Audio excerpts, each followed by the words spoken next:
Hello everyone, this is Sanjeev. আজকের ভিডিওতে আমি ক্যানভাস কোডিংটা দেখাবো, ক্যানভাস কীভাবে কোডিং করতে হয়।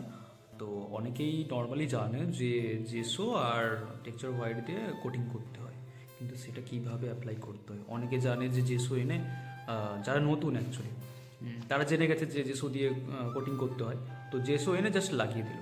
তো এভাবে তো হলে হয় না। তো ক্যানভাসটাকে সুন্দর করে কোটিং করলে পেন্টিংটাও দেখতে সুন্দর হয় এবং সেটার মানে দীর্ঘায়ু হয় আর কি অনেকটা। তো এটা অয়েল পেন্টিং এবং অ্যাক্রিলিক পেন্টিংয়ের ক্ষেত্রে কোটিংটা খুব কিন্তু বড় ভূমিকা পালন করে ক্যানভাস কোটিংটা। তো সেটাই আমি দেখাবো যে অয়েল এবং অ্যাক্রিলিকের ক্ষেত্রে কীভাবে কোটিংটা কীরকমভাবে হয়। তো জেসো অ্যাপ্লাই করে জেসোটা কীভাবে জেসোর সাথে কী দিতে হয়, তো পুরোপুরি সবটাই আমি দেখাবো। তো দেখতে থাকো ভিডিওটা, দেখো কী হয়। আচ্ছা, এটা একটা 24 পিসের ক্যানভাস রাখলাম। তো এটা আমি জিসিলা থেকে কিনেছিলাম, দামটা আমি কতটা কি ভুলে গেছি। তো যাই হোক, আপনারা শিয়ালদা থেকেও কিনতে পারেন, আর্ট কর্নার বা আর্ট গ্যালারি থেকে। তো আমার হাতে এখন আছে একটা ফেভিকল। তো কিছুটা আমি এই কাপের মধ্যে ফেভিকল নেব।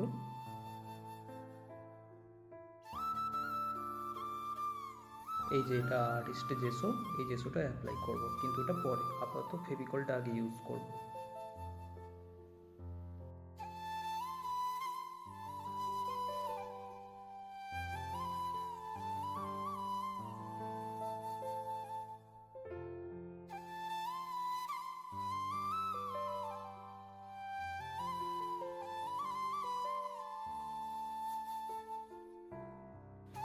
মাথায় রাখতে হবে জলটা কিন্তু আবার খুব বেশি যেন না হয়ে যায়, আবার খুব কম যেন না হয়ে যায়।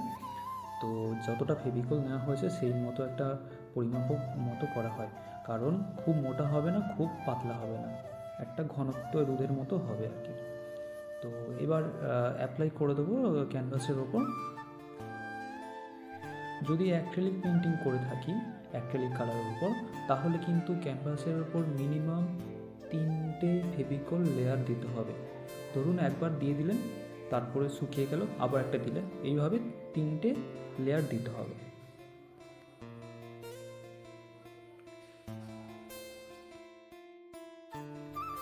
এবার এবার ধরো যদি তুমি মনে করো যে তুমি অয়েল পেন্টিং করবে, তার জন্য কিন্তু ফেভিকলের লেয়ার 4টে দিতে হবে। আর 4টে দেওয়ার পর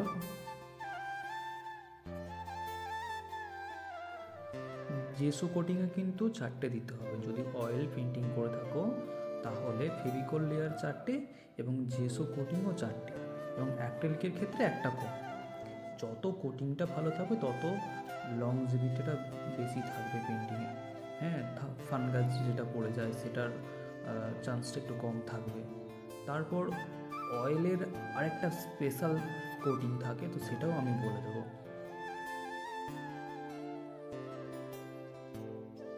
এবার জেসো কোটিংটা করব। জেসো কোটিংয়ের জন্য আগে জেসোটা নিয়ে নেব। জেসোটা নিয়ে নেওয়ার পর ওর সাথে একটু ফেভিকল অ্যাড করব। ফেভিকল অ্যাড করে অল্পখানি একটু জল দিয়ে, অল্প অল্প করে একটু জল দিয়ে আগে দেখে নেবে যে কতটা কি রেডি হচ্ছে। তো খুব বেশি জল হবে না, আবার খুব কম জল হবে না, মিডিয়াম একটা থিকনেস রাখতে হবে। তো সেটাকে এবার পাতলা করে লাগাতে হবে। তো অয়েলের ক্ষেত্রে কি করতে হয়, যদি বলি যে ঠিক আছে হয়ে গেল, ধরুন আপনার ফেভিকল কোটিং হয়ে গেল, জেসো কোটিং 4টে হয়ে গেল, সব কিছু করে নিলেন। আরেকটা সাজেস্ট করবো যে ক্যানভাসের উল্টো সাইডে একটা কোটিং করে নিতেই পারেন, সেটা জেসো না হলেও ফেভিকল একটা কোটিং করে নিতেই পারেন। এবার বলবো যে অয়েলের ক্ষেত্রে কি করতে হবে না, এই ধরুন এই কোটিংগুলো শুকিয়ে গেল, তো তারপর কি করতে হবে না, অয়েলের একটা কোটিং করতে হবে। আর অয়েল কোটিংয়ের জন্য আপনারা করতে পারেন কি, ব্রাঞ্চ আয়না বা ইয়োলকার, ওই দুটোকে একটু হালকা করে মিক্সড করে ওর সাথে একটু লিনসিড অয়েল একটু মিশিয়ে একটা পাতলা করে একটা কোটিং দিয়ে দেবেন। তো এই কোটিংটা দেওয়ার পর মিনিমাম 1 সপ্তাহ পর আপনি অয়েল পেন্টিং করবেন।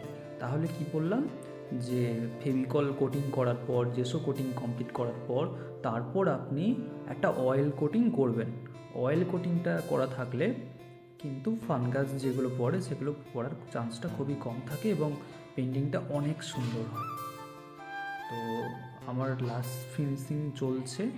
তো দেখুন বেশ সুন্দর লাগছে। আরেকটা জিনিস, এই যে আমি সানগ্লাসটা পরে আছি, এটার কারণটা হচ্ছে যখন ক্যানভাসের এই সাদা মানে লাইট মানে রিফ্লেক্ট হয় সূর্যের আলোর সাথে, তো সেইটা চোখে খুব দারুণভাবে লাগে। তো তার জন্য কিন্তু আমি সানগ্লাসটা পরেছিলাম। কারণ তারপর মানে যদি সানগ্লাস না পরে করতাম তাহলে তো আমি কিছুক্ষণ অন্ধকার দেখতাম। তো সেজন্য সানগ্লাসটা পরেছিলাম। তো দেখুন কেমন কী লাগলো আমাকে কমেন্ট করে জানিও। আর আমার চ্যানেলে আপনি যদি নতুন হয়ে থাকেন তবে অবশ্যই এই চ্যানেলটাকে সাবস্ক্রাইব করে রাখুন, কারণ এখানে আর্ট রিলেটেড সমস্ত রকম ভিডিও দেওয়া হয়। সমস্ত রকম আপডেট পেতে গেলে চ্যানেলটাকে একটু সাবস্ক্রাইব করে পাশে থাকুন। পর নেক্সট ভিডিওতে দেখা হচ্ছে।